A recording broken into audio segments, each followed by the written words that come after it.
Hi Liza, how are you doing today? I'm good, Eva. How are you doing? Yeah, good. It's been an eventful couple of weeks. We've had half terms and then lots of big changes for you especially, I know.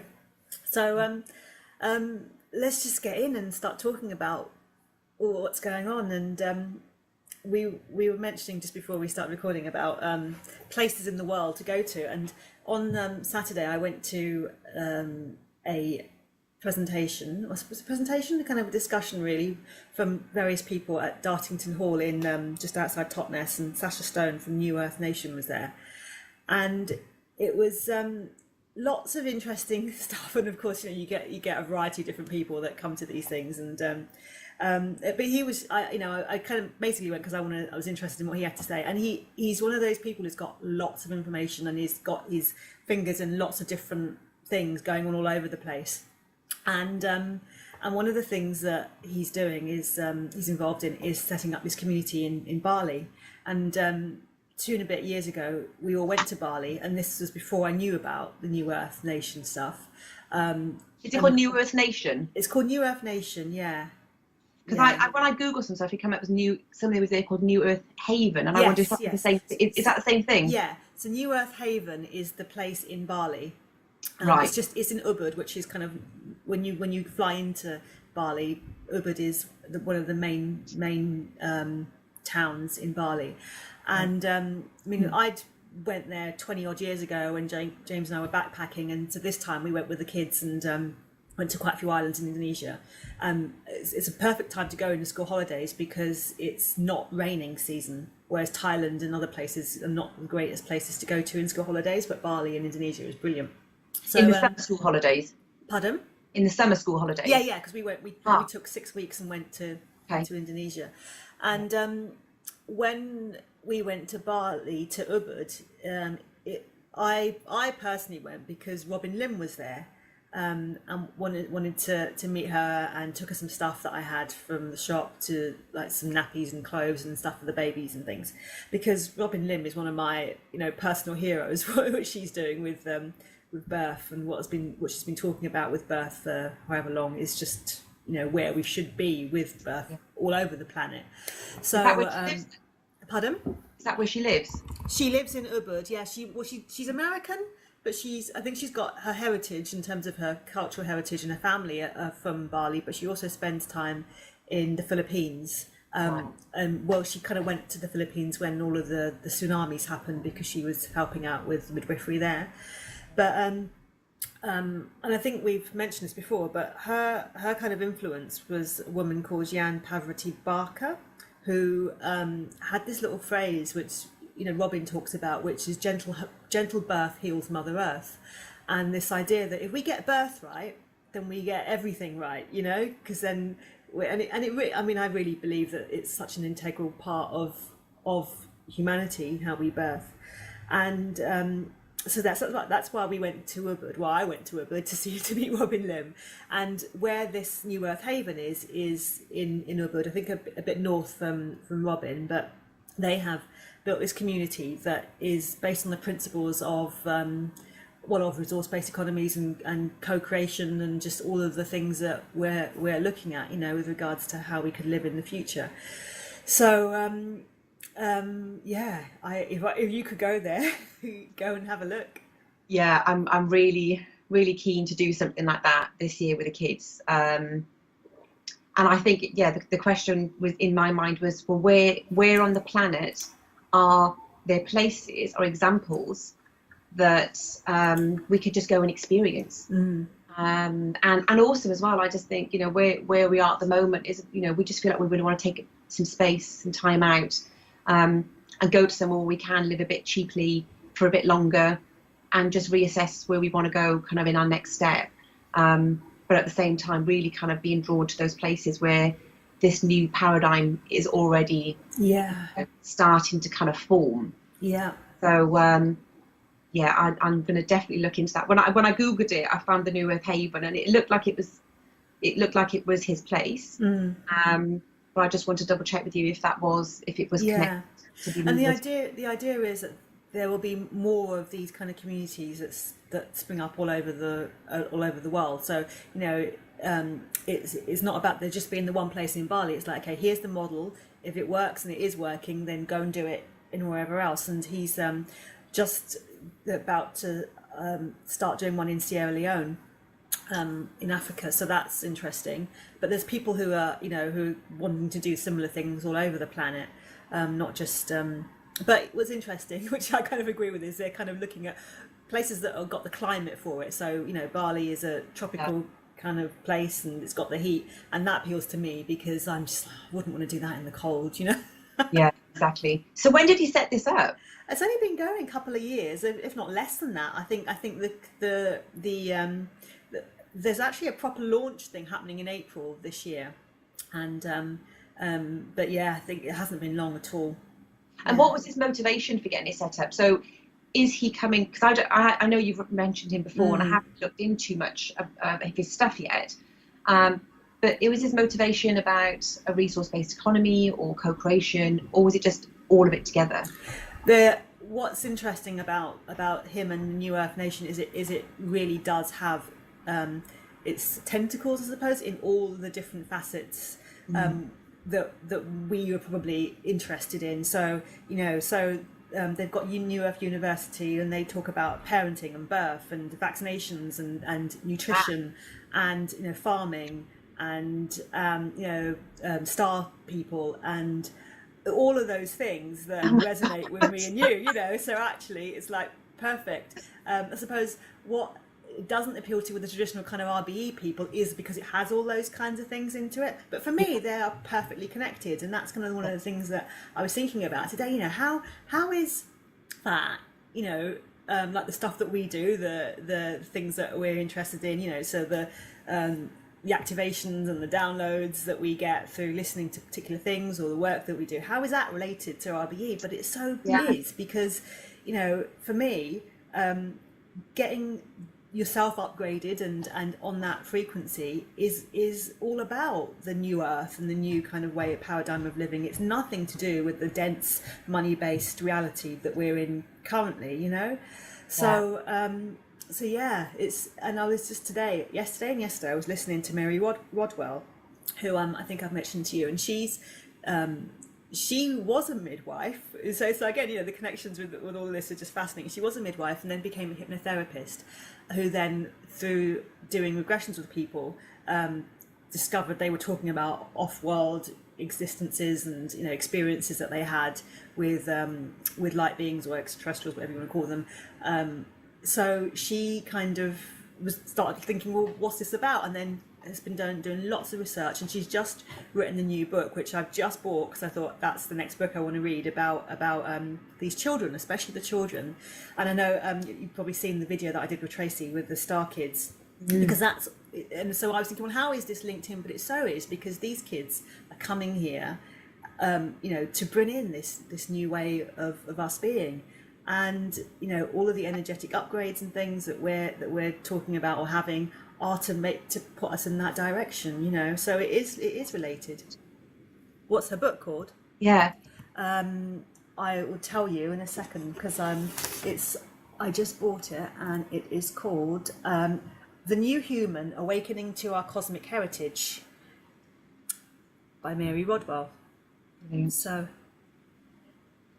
yeah, I think when you kind of see, well, for me not see, but when you kind of see yourself from that perspective of, well, actually the upgrades and the way I'm starting to think now is because of that part of me that has come from somewhere else and it isn't the earthly part of me, then you think, okay, now it makes sense, doesn't it?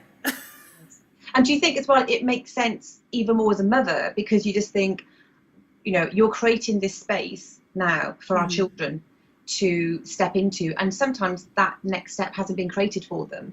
And what I'm witnessing with my kids is that they're feeling a little bit lost, especially with Sam, the older one. And he say, when he was in school, it was very much a lot of pressure about what do you want to do when you're older, and he's 10. And I said, you don't need to, you just need to just play right now. You need to just have a good time playing and enjoying life, and what will come next will unfold naturally.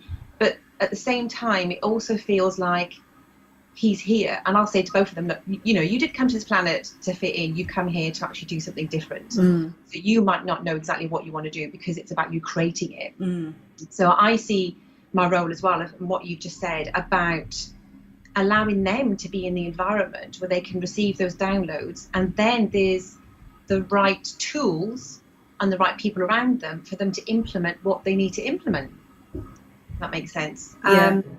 And I think what was quite interesting when I had a quick glance at the New Earth Haven site was just the kind of food that they had. So I had a glance, and they were just talking about, you know, and there was a lady that did a review, and she said, you know, she just went and ate there, and it cost $17, and if she was in America it would cost about $80. This amazing raw food and kefir and, you know, raw chocolate, and this amazing kind of access to high quality foods. Yeah. And straight away I thought, well, that's a great place to go to just be healing your body and raising the vibration of your body again, than to be accessing those downloads. Yeah. For you and for the kids. Yeah. It's appealing, I think, on lots of different levels. Yeah. I agree. And going back to what you said about who, as a mother, and I think that, you know, I sort of see it as when they're born, you know, it's up to us to physically ground them onto this planet, you know. And you do that with your body, you know, through keeping them close, breastfeeding them, all those things that they need to have done, you know. And I think you're forever that kind of rock, I suppose, in choppy waters that they can come back to when they go off, and then they'll come back to that, you know. But if that rock isn't ingrained into them, that is solid, that's when kids falter, isn't it?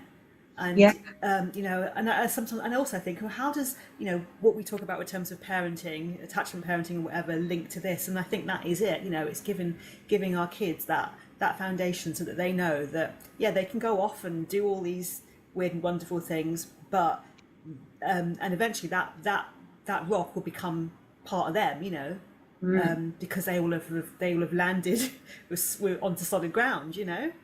Yeah. And another image I'm seeing as you're saying that is like, you know, the roots of a tree. If we can kind of like keep those roots deep into the ground, then they can stretch, because if the roots are shallow, then they can only stretch and grow so far. And whether or not we're the kind of the, you know, the body of the tree and the roots, and they kind of anchor into us. But I think there's something important about having that, you know, deep access to the foundation to allow you to stretch further than you could go if you didn't have grounding. Or that drop. Totally. Yeah, because it's an analogy of a house, isn't it? The foundations aren't strong and solid, the whole house falls down. And those first couple of years are so important for a child to have those foundations put in place. And, you know, the current system, which is my go-to word, and Jake's like, you always talk about the system, is that it doesn't allow mothers to do that, you know, as we've said, because it says put them into nursery as soon as possible and then get on with your life, because that's more important than mothering. So these it's interesting listening to Mary Rodwell. I was watching the presentation of her in Australia. She did a 1.5 hour thing, and there was so much information in there, and it's definitely worth having a look. I will put the link on. And she was talking about, you know, these kids and how different they are, and how they need to be nurtured differently. Actually, no different to how we would have parented, but different to the mainstream. But how they need to be, just treated differently, and not medicated, not drugged in terms of vaccinations and whatever, and not educated in the same way, because they probably could educate us, you know. Well, that's probably what they're here for. And to put them in those schools and things, it's just not the best place for them. And I think what I'm seeing now as well is, I mean, you mentioned about having that good kind of that foundation to start with, and I'm finding now I've got a really fantastic opportunity with Sam, who's 10, coming up to know, to reinforce that foundation, because I mean, he had to go to nursery, he's gone through the school system, he's just come out of the school system because he wasn't thriving. So, and I feel that actually he's at an age I can really help to kind of reinforce those foundations that maybe didn't go as deep as they needed to go. And so it almost feels like you do have opportunities later on. And I don't know, because I do have a sense that if I'd kept him in the school system and he'd gone on to senior school, I would have struggled with those foundations. So I almost feel like this was a cut-off point for him. if I took him out now, I could really get those foundations in and get them solid for him. That's really going to help him thrive. And 3 days into homeschooling, he's already happy and thriving. So I think for other mums who might be listening, that maybe felt they didn't have that solid foundation that they put in early on, I do feel like I've got an opportunity a little bit later to implement that. So so I feel really grateful for that. The other thing to mention, because one of the things that I know sometimes people, women especially, feel is the guilt of, I didn't do it like that, or I didn't know any better then, and therefore, what tends to happen is they attack the messenger, and like, well, that's okay for you because you could do that and I couldn't afford to do that or whatever. But what's important to understand is that you can rewrite that, so nothing is real, is it? I'm thinking of another word, but nothing is real. It's all possible to rewrite it. So I've done this, and you've probably done this before with rewriting your own birth, your own childhood or experiences, all of those things that people would say, well, that happened because of that. Well, change that so then your whole story gets rewritten, because it's all a memory. So you just change that memory to what you want it to be, and you've rewritten it, haven't you? So actually, it's just it's about using your imagination and using some interesting tools. And one of the tools that I'll put on here again was one of the birth broadcasts that Tracy did, and also about parenting as well, because if you're thinking, oh, but I didn't do that with my kids, then rewrite it and imagine that you did, and do that until you believe you did, and I know I did have to work with her as well on with Nia's birth, and that really helped kind of rewrite the previous experience. And I guess as well, we're kind of like almost like that whether it's a trigger point, that we've done a lot of that rewriting, and I guess now it's minimizing the amount of rewriting our children need to do. So I suppose really that's kind of, we've done that work. We understand the work that can be done, if it needs to be with them, but also we can try to minimize that so they can kind of they have less to unpick, I suppose, when they're adults. Totally. So no, it's and then they'll be free to create interesting other things, which, like we said, haven't been discovered yet, and that's kind of really interesting. But right now we're sort of talking to kids, not us, but the education system is talking to kids based on what we know now. But we're looking at, well, we don't know what we don't know. It's going to happen. So don't worry about that. Just enjoy being in education if you're in education, not home if you're at home, and just do the bits you enjoy and that make you feel, this is interesting and meaningful to me, and just forget about the crap that you're not interested in. Yeah, exactly. So going back to the Sasha Stone stuff, how would that work in terms of if anybody wanted to go out there? Does he have a place where you can stay, or look to stay locally and just access? Both. They have accommodation there, which I think is like $40 a night for a little. It's a kind of we'll say hut, but it's an eco-dome. Excuse me. And you can stay there, or you can stay elsewhere outside of the place. And but I think they're growing their own food, and the environment in Bali is amazing. So in terms of the weather and the lush greenness of it, so it's just a beautiful place to go, really. And something that excuse me, Mick mentioned the other day was about sustainable hostels, and I never. Okay. But he said that's something that's on the rise as well. Sustainable hostels. Yeah. Have you come across those? No, I haven't. No.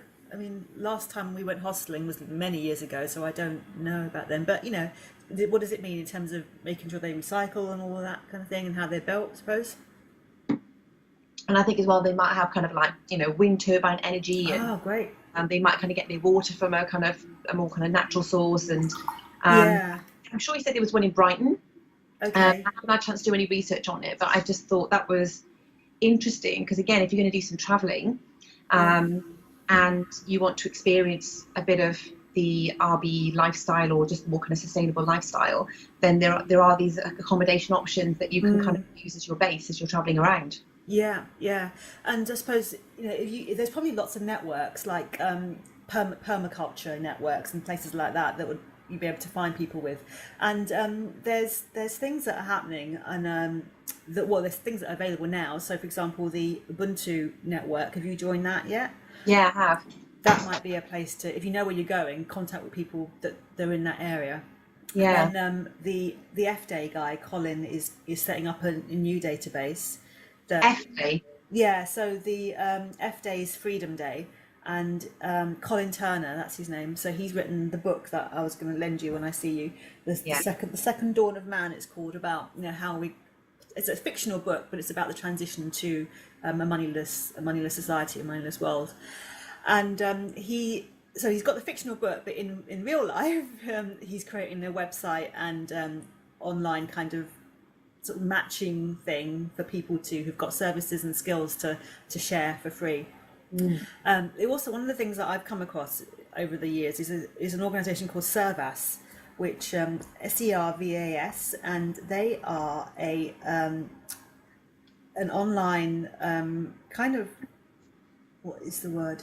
It's like places you can go and live at for I don't know if it's for free or for a very small amount of money. People who just have rooms in their homes, and it's about connecting people who want to just meet other people, and but it's all about it's all about sharing ourselves as humans, and just extending your home to other people who need space and but are travelling through, to for international relations, for want of a better term, Yeah. Fantastic. So I'm actually gonna, once we're doing decorating and stuff in the house, and once we do that and we've got space, I'm gonna sign up and offer that, because I just think I love that, the idea of people coming into your home and just spending a night or two and just sharing really. So and I guess it's part of that, starting to really embrace that community living, isn't it? And just offering something that you have that somebody else might need. And the more that we do that, it's almost like then everything will join up, because everybody will have something that somebody else might want. I guess it's like the second-hand shops, isn't it? And the saying of, one person's junk is another man's treasure. Yeah. So it's about how, we're all different and we all have different skills and different things to offer, that will always perfectly match up with people at the right time. Yeah. So I think his idea of the database is that it does that. It just facilitates the matching of skills and resources, because we're overstocked on so many levels, aren't we? With stuff that people have, and so there's Street Bank, which I haven't looked at yet, but I must look at Street Bank and all those kind of sharing things. So these are the things that we're talking about that we can start using now in order to sort of progress people's mindset in the direction of non-ownership, sharing stuff. It's like with one of the things that's mentioned in the F-Day book, which I've heard as well, is that, and even what's his name, Elon Musk talks about this with cars, and eventually how he sees cars being, is that nobody owns a car. You have a car, and when you need it, because in his head, they are, Elon Musk's head, they're going to be self-driving. When you need a car, you just go on your phone or your computer and say, I need a car at this time. It turns up at your house, and then you get in it and it takes you where you want to go, And interestingly, I was Jake and I, because he has to go to school, a couple of miles or more than a couple of miles away from where we live. The bus system in Bristol is so bad, because it's a private service, it's not a public service. And anyway, so we've discovered this service called Slide, which is it's been in Bristol a year and a half, but it's a sharing taxi service. So you just say, I need to get from where I am to where I want to go, and say the time roughly, and then the taxi comes here, and then if it needs to pick up somebody else along the way, it'll pick up somebody else. Or we could have been somebody else, that they were picking up, and then it takes you to your destination. But it's a lot cheaper than a taxi, a little bit more than a bus. But it's like, we'll use that. And I was thinking, in the future when we have driverless cars, that will be exactly what happens. So that car will be like, I'll come and get you, takes you to where you want, then it goes and takes someone else to where they want, rather than us owning cars. And for what purpose, really? And then you can choose whatever car you want for the day or whatever, Yeah, exactly. And just think about the overheads that you kind of save on that. Thinking, exactly. And in a way that kind of sort of already exist, because if you think like, you've got, you know, your Boris bikes in London. Yes. It was a film that we watched recently, and it was like a Da Vinci kind of Code type film. It was the one that's at Oh the yeah, moment. I remember. Yeah, I've seen the ones you got in the little car, didn't she? Yeah, so Yeah. they were in Italy, and they just had Yeah. like these kind of like the bikes just parked up, and they just got in the car and drove. Yeah. So I mean, I don't know if that's exactly what they have in Italy at the moment, but I thought that was really interesting. So, you know, all these things are actually, you know, when we talk about them, it's not as if they're really far-fetched in the future. A lot of these things are already in place already. Yeah, totally. Yeah. So, so you know, just what you'll do is you'll leave a note in your car saying this car's available, and anyone who wants to take it takes it. You know, or some sort of sign, or there'll be the technology. The thing is, the technology for this kind of stuff exists now. All it takes is us to let go of you know, our ownership mentality, and for it to start happening. You know, yeah. So how do you feel with your own personal possessions at the moment? Because I'm just starting to get a sense of, even now, of I just want to let things go. I feel really weighed down by them, and just giving lots of stuff to the charity shop. So I'm kind of, I don't know if that's just a natural kind of process as you move more towards a resource-based economy place. I don't know. How do you feel about your stuff? Well, I've got too much stuff, and I kind of don't want to have more stuff, and we have cleaned out a lot of stuff, and I'm kind of in my head thinking, you know, which is why I need to go on Street Bank, is what can I not have, you know? And it's just things like lawnmowers and all those kinds of things you just use so rarely, that why do you need to own that, you know? Yeah, right, exactly. So yeah, and it's just what it's made me think about is just how we are about possessions, and I'm really bad at looking after stuff, you know. So like my car, I hardly ever clean it or look after it. You know, I do what needs to be done, but it's just that once I've got something, it's like, well, I've got it. It doesn't mean anything to me, so I'm not attached to my car or any possessions at all, really. Yeah. You know, and in fact, it's like, well, my laptop, when it sort of had its issues a couple of weeks ago, it's like, well, if it went, it went, you know. And if and I find nothing more liberating than just having one suitcase or a backpack and traveling. Yes, yeah, definitely. So what exactly is Street Bank? I think it is, you kind of say, I've got this, and anybody wants to lend it, they can come and take it and lend it and bring it back, you know. So it's slightly different to Free Cycle, because Free Cycle stuff away. So Street Bank is a case of people would borrow. I'm not sure. I think it might be a bit of both, actually. Okay. So I'll have to look at that. Yeah. So we'll see. I'll let you know what that's like. But so in the F Day book, he talks about all of these kinds of ways that things will change when we don't have money, and it's really important, I think, to read those kinds of things and to get your head around it and share that kind of information, which is what we're doing now, because the more you do that, the more it becomes normalized, you know, and the more people think, well, that sounds logical, and why do I get so antsy about owning an instrument or a car or whatever it is, you know? I think the lawnmower is a really good one to think about, because if you just think about, you know, like the street where I live, everyone's going to have their lawnmower, and everyone's only going to use it a couple of times a year, and everyone goes out and probably buys the best lawnmower, and just think, what a complete waste of money. Whereas, you know, one lawnmower can actually just work with the whole street easily.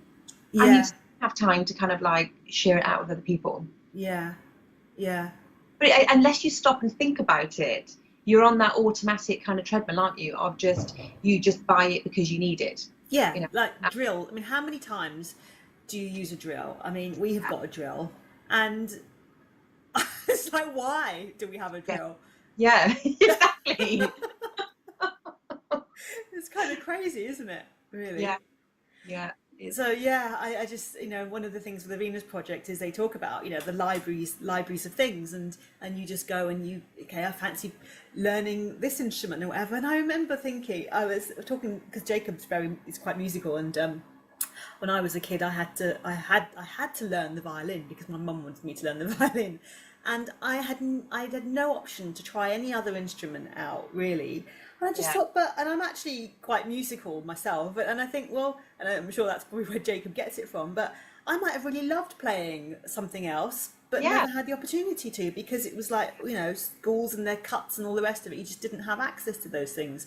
And you think, you know, so we talk about education being opportunities and stuff, but for still a lot of kids, it's not. I mean, I know that some schools are good at letting kids try different things out, but, you know, how much time is spent with music and the creative things that we really need to have, you know, especially kids. They just don't do enough of that kind of stuff. Yeah, yeah. But I think even with the school it's quite limiting, because I know last year Sam was learning the trombone and he wanted to learn the trumpet. So we got him in contact with the brass teacher, and she said actually he's better at the trombone. So he said, you know, I want to do it. Got him the trombone, you know, 200 quid. Did the lessons, did enjoy the lessons, kind of, they all filtered out. And he said, I wanted to learn trumpet. So from, you know, you kind of wonder, okay, so he might have been better at playing the trombone. And the way that we're looking at it is maybe her agenda was actually, when I formed my band, I need a trombone player. Yeah. You do the trombone. And he said, Mum, I just wanted to play the trumpet. And when he started playing the trumpet, he started playing it. He just said, that's all I ever wanted to do. Whereas, you know, we took the advice of the music teacher, and the reality is it just overrid what he actually really wanted deep down. So I think, having access to a load of different instruments that they can just go and tinker with and play with. And it might be that they just access one instrument for 6 months, and and it gives them confidence to move on to something else. So it feels like what we have at the moment is so limiting, and especially then when you have to keep buying instruments. If you were sharing them, they could just all of them. You wouldn't feel so, you know, look, we bought Jacob a keyboard, and, you know, we can afford to do that, but actually I was like, well, can we borrow one first to make sure he really does like the keyboard? And he does, you know, which is great, but who, you know, not everyone can do that, but it shouldn't be the issue, should it? You know? No, exactly. Yeah. So how can we implement these things now is like we've been talking about, you know, quite important. And I suppose with the Dartington thing that I went to, there was a couple that were there who just spoke at the end about their experience of leaving London. You know, they had quite high profile jobs in London, left because they realised that it wasn't the best place to have kids. They didn't want to do the thing of putting their kids in nursery, so went and just travelled the country for a while to see which communities they would like to live in. And I've written the name down, and I'll put it in the notes later, but they are now living in a self-sustainable community in Devon somewhere. Wow. And then there are these communities, you know, and I suppose for me, what I love the whole self-sufficient idea, and, you know, living more in nature, but I don't want it to be basic. That, you know, I like a nice home, and I like the luxuries of, you know, windows and central heating, I suppose, and that's why I like things like the Argen. Argen is did we talk about this? I don't know if we did. It's they are the organisation that are doing these homes in Amsterdam, in Holland. And you just think, well, that's how it should be. That's what I'd like, you know. Taking, which is why I suppose the Venus Project appealed to me, because it was like taking the technology that we have now and really making the most of it, and not having, you know, hay bale or whatever walls. Why do you need to do that? I mean, that's right, because I mean, I'm quite happy to kind of do basic, you know, not too basic, you know, because you still want to have, you know, maybe some nice wood and some nice windows and light coming through, and just, you know, your kind of space to feel like it's got a nice flow to it. So I think that's my sense is that's going to be more of what we want in the future. I guess the real basic ones are still going to be there, but I think for more people to transition over, there's going to be a need to create more of those kind of like middle style sustainable houses that have got a bit more kind of like luxury and flow to them. Yeah, and it's like, well, you know, because the new Earth for me is not about dragging stuff from the past into now just because it's more basic and it's more eco-friendly, because there is, you know, really good high-tech eco-friendly stuff, and probably arguably more eco-friendly the high tech end of things Yeah. than you know, the more basic stuff. So it's about using the best that we've got rather than yes, which is why I do like the Argen kind of way of doing things. And it really does my head in when I look at new builds and they're just got the minimum statutory requirements for, you know, insulation or windows or solar. I just think, well, we really can do a lot better than that. Yeah, yeah, and I think the cost has come down as well, so it's not as if money's an issue. But yeah, I mean, and I guess it's the people who are doing the town planning that it comes down to them actually putting those regulations in place, which could kind of force the way that people are building. But I mean, what I see a lot of around here is a lot of building work going on in a lot of the villages around here, and they're just the small, tiny box kind of houses that are kind of just being set up, and I don't see anything eco about those. Yeah. At all. Yeah. It's almost just like quick, cheap, and easy to kind of just get set up, and then sell them for maximum profit. Yeah. Yeah.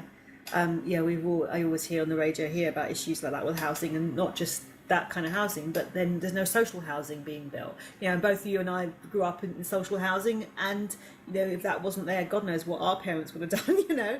Exactly. Yeah. Exactly.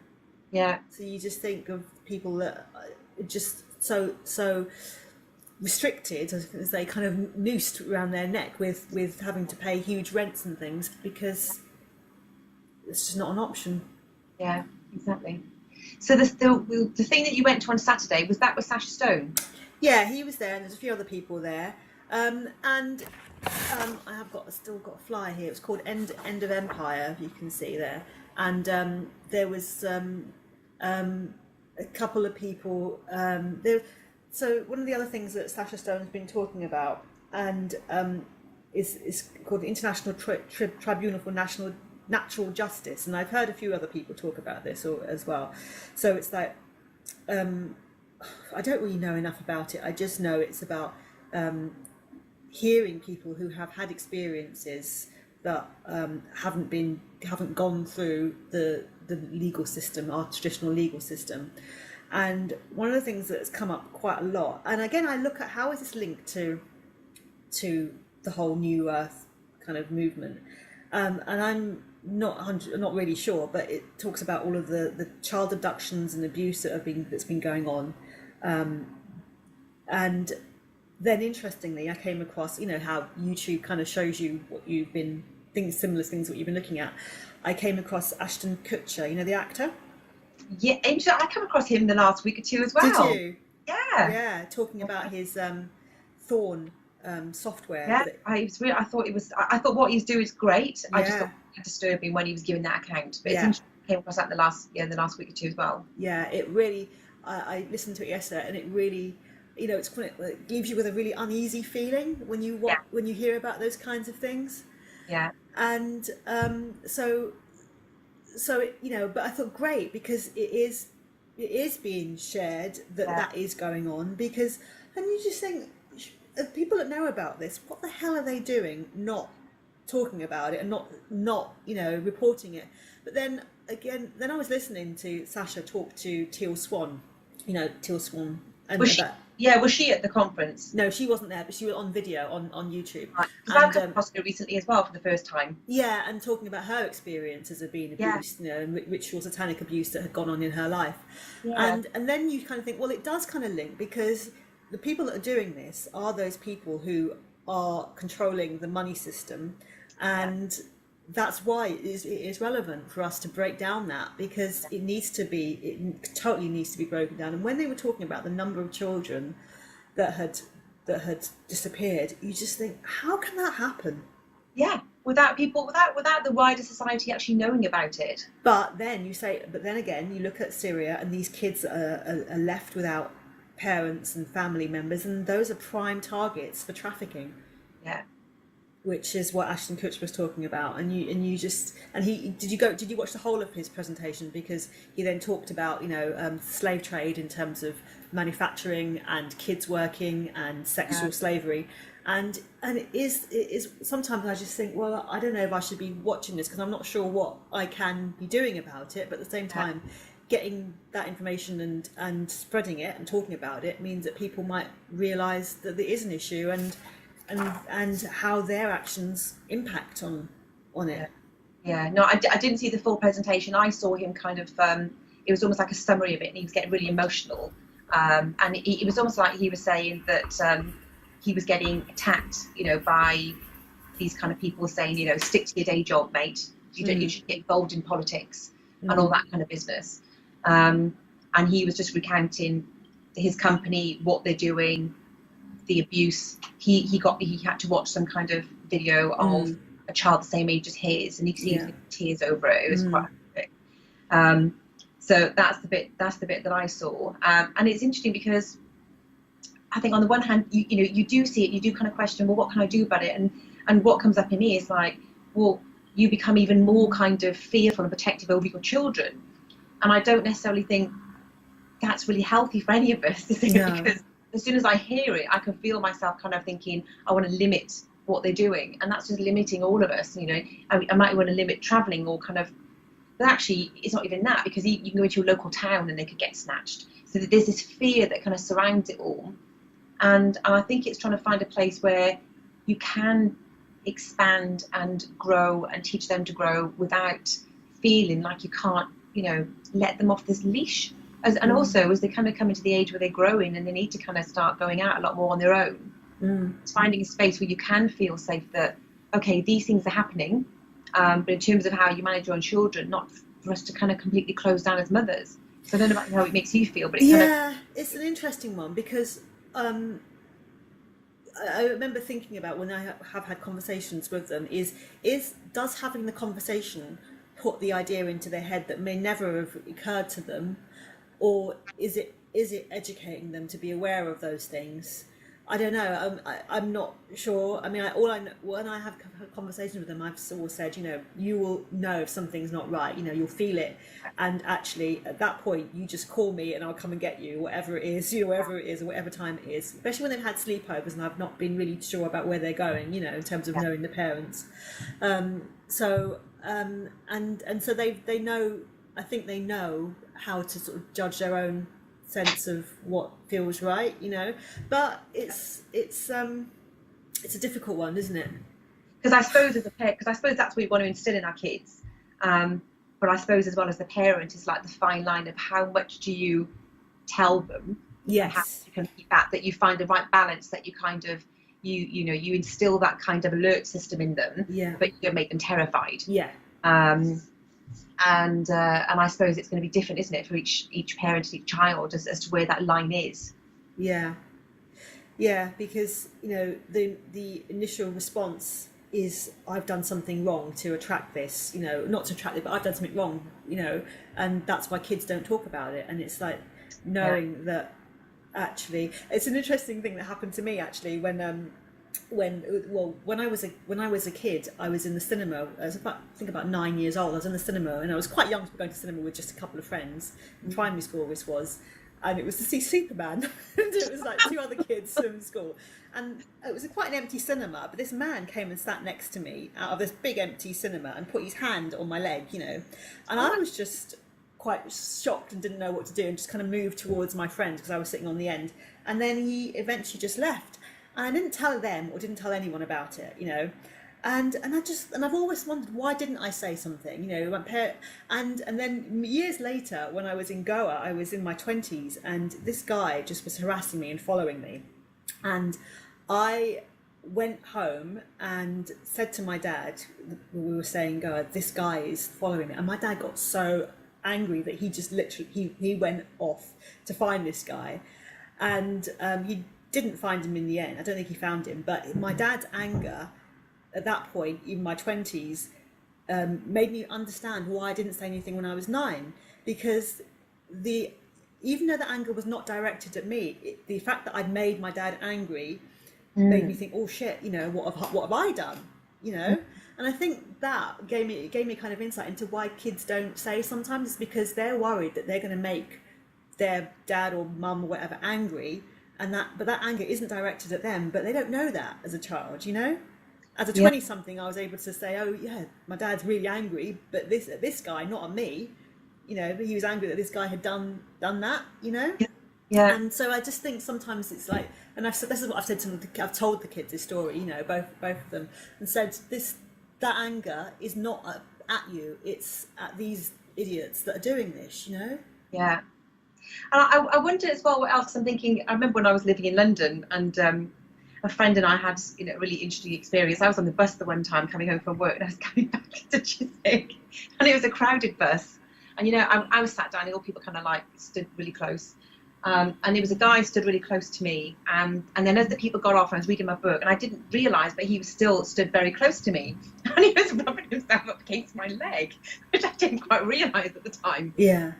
When I kind of realised that, you know, that the whole, and it takes seconds, isn't it, for you to have that moment of kind of like, shit, yeah. You know, the crowd has, you know, it's thinned out, you're still in my space. And I kind of sort of looked at him and said, you know, what are you doing? And he just quickly got off the bus.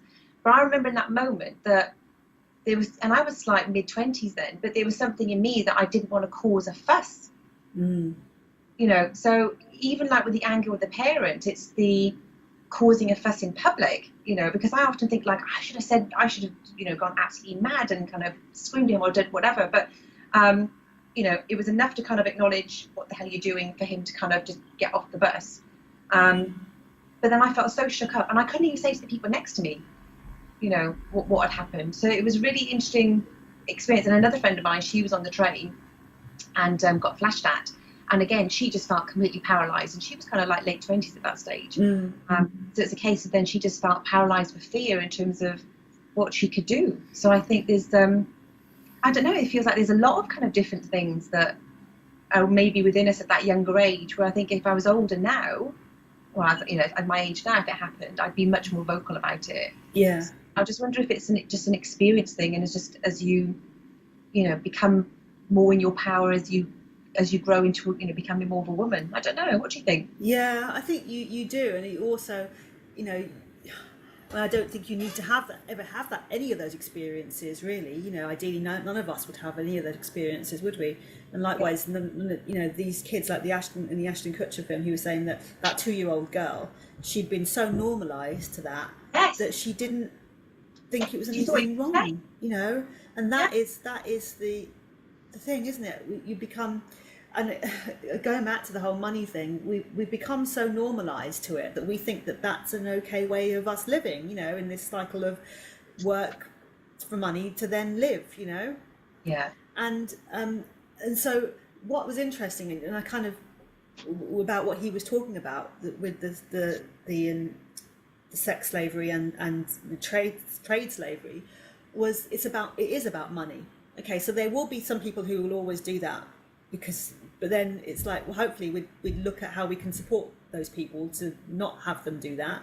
But there's money in human trafficking, isn't there? Yeah. If there was no money to be made from it, people wouldn't do it. Exactly.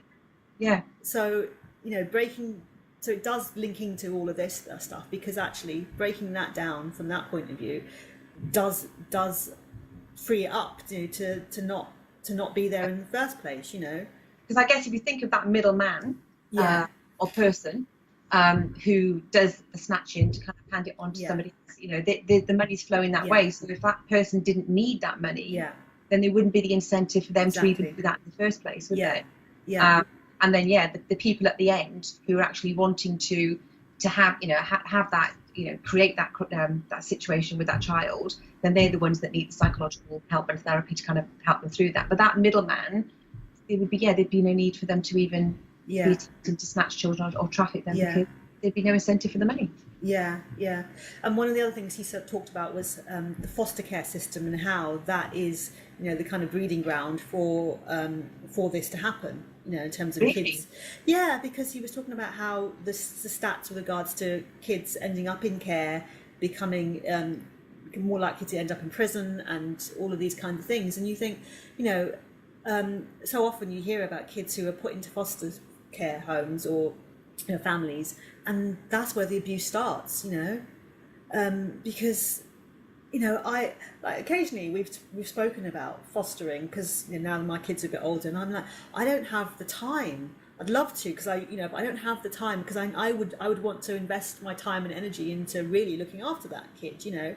and I know that I've got other things right now that I need to do, and I just don't have the time for it. But so many people, and I remember when I was in Australia, the people that I was there with, they actually fostered, and they just did it for the money, you know. Yeah, a lot of people that does it for the money. Yeah, and so you just think these kids who are, you know, desperate for care and attention are just falling through the cracks, aren't they? And falling into the wrong hands, I guess, as well, because Yeah. and I suppose that, you know, if you've got people who, you know, are much more kind of altruistic and doing it for the right reasons, but they maybe can't do it because they can't afford to do it. Yeah. So again, if you kind of think about how we would unpick all these things, if you took away the money, then all these people would come to the forefront and say, I'm a natural carer. Yeah. And I would love to do this. If money was an issue, I would love to kind of look after all these children.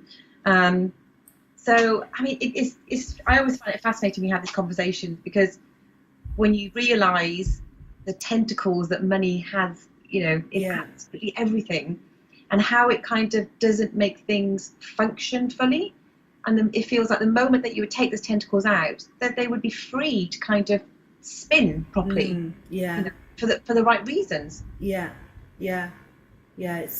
and you look at, when you read books like F Day, and then the other one, the Goldfish Bowl that we mentioned before, it really puts you in the mindset of how things should be, and you know, will be, I hope.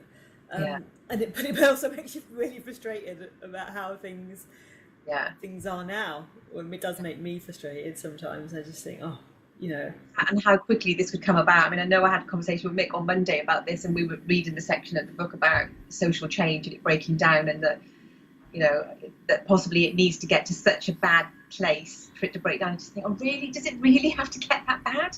Or can we just make these small changes, you know, and the types of thing that we're exploring now? And, you know, can't more of us do these little baby steps and go out and visit these different places in Bali and see that these things are real and they're workable, and then bring those ideas back and think about creating something locally? I'd like to think that there's lots of little steps like that we can all do bit by bit, and then eventually we'll just start creating the shift. Yeah. And then for some people, like we said before, they might need to have the complete collapse. Yeah. But the starting kind of like flow of it could be us doing these baby steps, and kind of like, which I guess people have already started to do by even developing these communities in the first place. Yeah, exactly. There's always going to be different levels of it, aren't there? So I suppose, you know, if you're waiting for the Venus Project City to happen, then, you know, then that to me is like kind of slightly, you know, just silly really, because you should be thinking about now, working towards that, but actually what can we do now, and like we're talking about, because otherwise you'd just be disappointed. And I sort of sense that sometimes when I was on the calls with these people, they were just holding out for that, and it's like, no, that kind of holy grail of when that happens, then I'll change and then it will be great. No, it's got to be, you know, little steps now, looking at all the things that it affects, you know. Well, I think so anyway, because it affects just everything. Nothing, like you said, the tentacles went everything. Yeah, and also as well, I think if you're waiting for that end date of, you know, the city's been built, we can all kind of move into it, then that's going to create some of the kind of the hard change and the collapse. Whereas by doing the gradual, doing things now, then it is the kind of gradual transition into it. That just feels much more sustainable, I think, for me. Because I think having the collapse would be quite hard physically, mentally and emotionally on people having to experience that. Why do it if you don't need to? Some people live in that whatever doesn't kill you makes you stronger paradigm do need to experience that. Exactly. But you know, you aren't in that, thankfully. Just leave them to that. Why do you want to buy into that nonsense? So and also one of the guys that organised this, I can't remember his name, but is Jason Leosatos, I think his name is, does a video thing called Outside the Box, which I think I don't know if I shared when he did an interview with Bruce Lipton, and he talked about the birth analogy and how, you know, we are in the birth canal waiting for this birth to happen, and you know, sometimes I come across things that's like, you know, will this kind of new earth happen? And I don't think it's a question of if now, it's a question of when, really. I'm feeling that.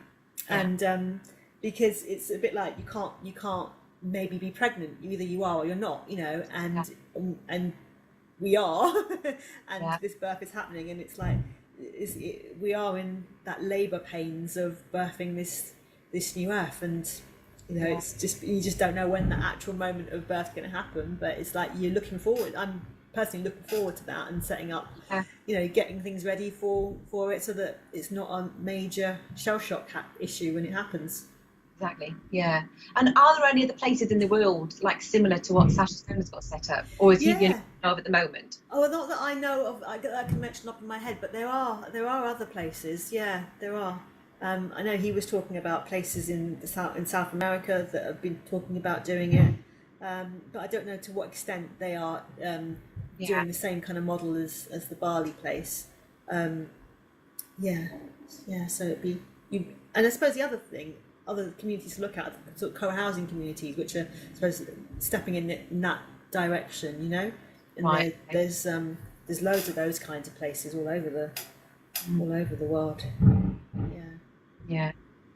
Oh, it sounds interesting, and I just think, you know, given what we've been talking about the last couple of episodes, I think it's an important one really just to share with people that these places are out there, that you can physically kind of go and visit and go and see and experience, and just get a taste of it.